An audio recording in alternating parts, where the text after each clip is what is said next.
OGS करेंगे। भद्रा विचार। सबसे पहले हम भद्रा पढ़ा रहे हैं।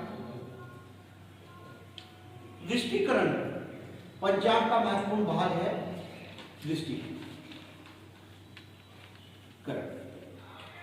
क्योंकि विष्टिकरण को ही भद्रा कहते हैं।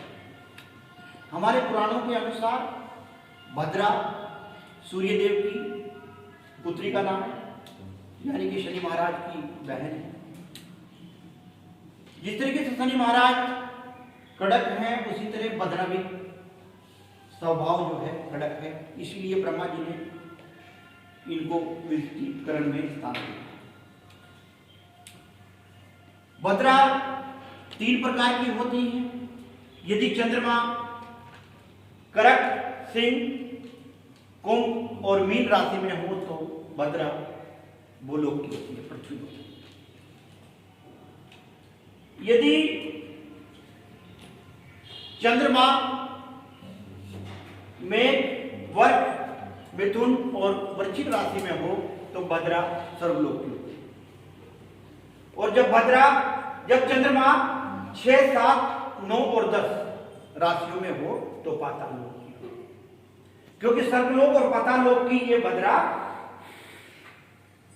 नुकसान नहीं देती। इनका मुख यदि भद्रा भूलोक में है तो मुख सम्मुख होगा। जब पृथ्वी पे भद्रा होगी तभी इसकी कैलकुलेशन की जा सकती है।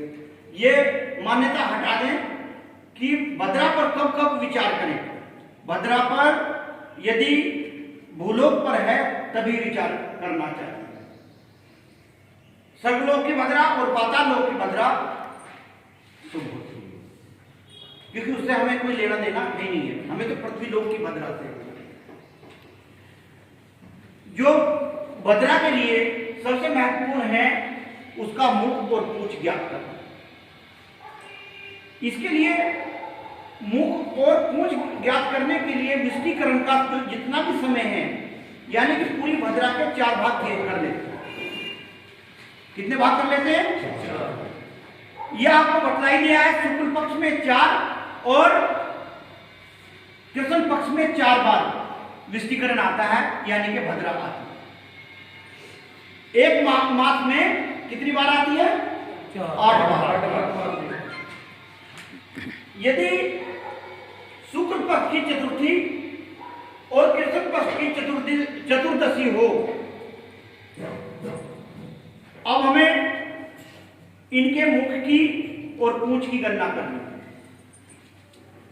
यदि शुक्ल पक्ष की चतुर्थी और कृष्ण पक्ष की चतुर्दशी हो तो भद्रा के प्रथम भाग, प्रथम 5 घटी, जब से विष्टिकरण स्टार्ट हुआ है 5 घटी, यानी कि 2 घंटे भद्रा मुख में रहते। और यदि भद्रा के समाप्ति काल अंतिम 3 घटी भद्रा पूंछ में, यानी कि 1 घंटा 12 मिनट ये त्याग देनी चाहिए। कब? यदि शुक्ल पक्ष की चतुर्दशी। अब शुक्ल पक्ष की अष्टमी और कृष्ण पक्ष की दशमी। शुक्ल पक्ष की अष्टमी और कृष्ण पक्ष की दशमी को जो विष्टिकरण है उसका द्वितीय भाग, दूसरा भाग, इस तरीके से 4 भाग किए इसके द्वितीय भाग की प्रथम 5 घटी, यानी कि 2 घंटे मुख में रहते हैं। आगे बात समझिए। और प्रथम भाग की अंतिम 3 घटी भद्रा पूंछ में रहती है। आगे बात समझिए। अब वहां पे नहीं जाना है, अब यहीं से यहां पे जाना है। क्लियर हो गया? इसके बाद शुक्ल पक्ष की एकादशी और कृष्ण पक्ष की सप्तमी, भद्रा के तृतीय भाग की प्रथम 5 घटी, तृतीय भाग की प्रथम 5 घटी मुख में और द्वितीय भाग की अंतिम 3 घटी पूंछ में। पूर्णिमा में आ जाओ। पूर्णिमा और कृष्ण पक्ष की तृतीया में भद्रा की चतुर्थ भाग की प्रथम 5 घटी मुख में और तृतीय भाव की अंतिम 3 घटी 1 घंटा 12 मिनट पूंछ में। अब हमने बताया कि भद्रा 2 प्रकार की होती है, मुख और पूंछ। यदि भद्रा शुक्ल पक्ष की है तो वृक्षिणी कहलाती है। बिच्छुनी, बिच्छू के पूंछ में जहर होता है।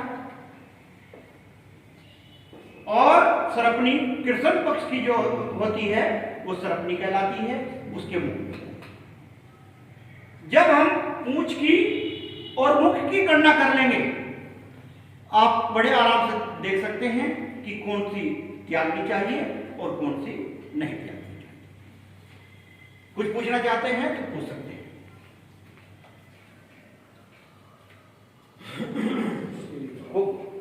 कोई चीज, कोई भी पूछ लें। यदि किसी को कोई दिक्कत आ रही है, भद्रा का पार्ट क्लियर है।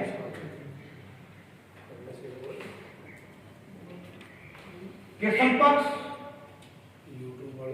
पूंछ की तरफ से, क्योंकि बिच्छुनी